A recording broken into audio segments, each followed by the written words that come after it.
পারবা না। ফালা রাব্বিকা লা ইউমিনুনা হাত্তা ইউহাক্কিমুকা ফিমা শাজারা বাইনাহুম, যতক্ষণ পর্যন্ত তুমি মুমিন হতে পারবা না, নবীজির বিচার নবীজির আদর্শ যতক্ষণ বিচারের ভার নবীর উপরে না ছেড়ে দিবে, মেনে না নিবে, ততক্ষণ মুমিন হতে পারবা না। হানজালা আমার নবীজির ভালোবাসায় জিহাদের ময়দানে চলে গেলেন। হযরত হানজালা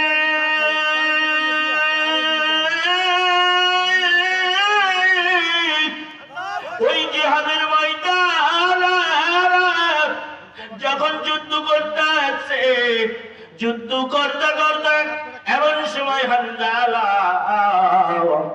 এই পৃথিবীর জমিন থেকে শহীদ হয়ে যাওয়া কাফির বেঈমানগুলি হানজালাকে ওই অবস্থায় শহীদ করে দিল। এমন সময় মুসলমানদের বিজয় চলে আসে। বিজয় আসার পরে আল্লাহর নবীজি বলে, আমার সাহাবীরা রে, যারা শহীদ হয়েছে তাদের লাশগুলি তোমরা একত্রিত করে দাফনের ব্যবস্থা করো। আমার নবীজি বলার পরে এমন সময় নবীজি দেখতে পায় একটা মহিলা জিহাদের ময়দানের দিকে দৌড়ায় আসতেছে। নবীজি দেখতে পেলেন তার দিকে আসতেছে। এমন সময় আল্লাহর নবীজির সামনে চলে গেলেন। আল্লাহর নবী সালাম দিলেন, আসসালামু আলাইকুম ইয়া রাসূলুল্লাহ। নবীজি সালামের জবাব দিলেন, বলল তুমি কে রে? জবাব দিয়ে দিলেন, ইয়া রাসূলুল্লাহ, ইয়া হাবিবাল্লাহ, আমি হলাম হানজালার স্ত্রী। আপনি বলেছিলেন বাসর ঘরে হানজালাকে সময় দিতে আমার কাছে, কিন্তু আমার স্বামী হানজালা ফরজ গোসল না করে ঢাল আর তরবারি নিয়ে যুদ্ধের ময়দানে রওনা দেয়।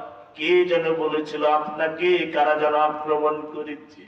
নবীজি গো, আপনার ভালোবাসার কারণে আমার স্বামী এসেছে, যদি শহীদ হয়ে যায় আমার কোনো দুঃখ নাই, আমার কোনো নাই, সবুর করব, কিন্তু আমার স্বামী হলো ফরজ গোসল ছিল, আপনি ওকে ফরজ গোসল করি তারপরে দাফন করবেন। আল্লাহর নবীজি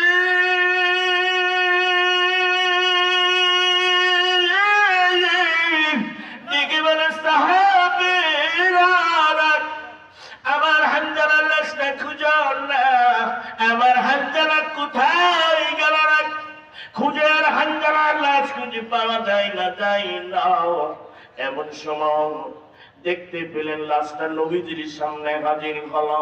খাটিয়ার ভিতরে হানজালার চুলগুলি ভিজে, দাড়িগুলা ভিজে, পানিগুলি জমিন স্পর্শ করতেছে। জিবরাইল আমিন আসলেন, ইয়া রাসূলুল্লাহ, আপনার হানজালা শহীদ হয়েছে, আবার আল্লাহ দেখেছে আপনার ভালোবাসা, এই জন্য আল্লাহ পাক দুনিয়ার কোন পানি দিয়ে হানজালারে গোসল করানো হলো না।